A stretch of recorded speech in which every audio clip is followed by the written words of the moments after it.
O edifício mais alto do mundo, segundo certos padrões arquitetônicos, é o Taipei 101, em Taiwan, com 509,32 metros de altura.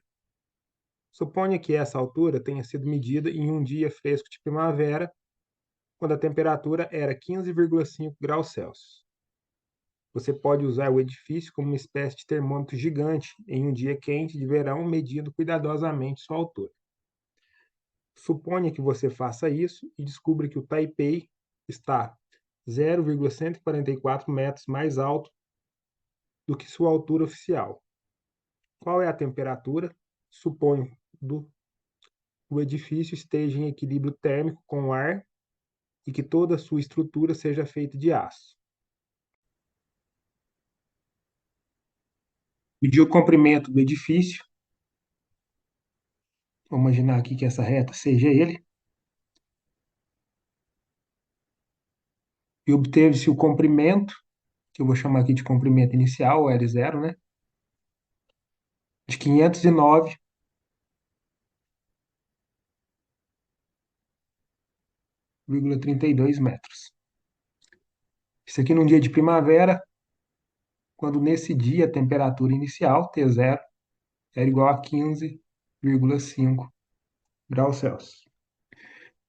Depois fez a medida novamente desse edifício, num dia de verão.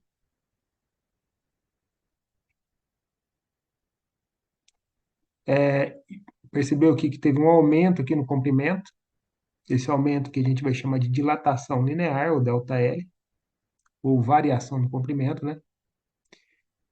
Que foi de 0,144 metros. E utilizou essa dilatação aqui para calcular a temperatura final, né? Que a gente vai chamar de T, que a gente não tem o valor ainda. O exercício ainda diz que toda a estrutura desse edifício aqui era de aço. O aço ele tem um coeficiente de dilatação linear, que é igual a 1,2 vezes 10 elevado a menos 5 graus Celsius recíproco. Então, utilizando aqui a equação da dilatação, a gente consegue encontrar o valor dessa temperatura final. Então, o quanto ele dilatou é igual ao comprimento inicial dele, vezes o coeficiente de dilatação linear do material, que é o aço, vezes a variação de temperatura. Essa variação de temperatura é a temperatura final, menos a temperatura inicial, T0. Eu quero encontrar aqui o valor dessa temperatura final.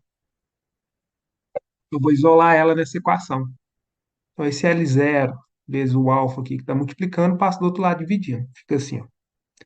ΔL dividido por L0 vezes o alfa do aço vai ser igual à temperatura final menos a temperatura inicial. Eu quero encontrar o valor da temperatura final, então esse menos T0 aqui passa para o outro lado, passa para o outro lado positivo, então a temperatura final é igual a ΔL dividido por L0 vezes o alfa do aço, somado a temperatura inicial. Substituindo os valores que o exercício forneceu, então a temperatura final vai ser igual. A dilatação foi de 0,144. O comprimento inicial era 509,32. O coeficiente de dilatação linear é 1,2 vezes 10 a menos 5. Somado aqui a temperatura inicial, que era 15,5. Fazendo essa multiplicação aqui de baixo, depois realizando essa divisão, a gente chega aqui no resultado de 23,6 somado com a temperatura inicial, que é 15,5. Então, a temperatura final vai ser igual, realizando essa soma aqui, a gente chega ao resultado de 39,1 graus Celsius. Esse é o resultado, essa temperatura final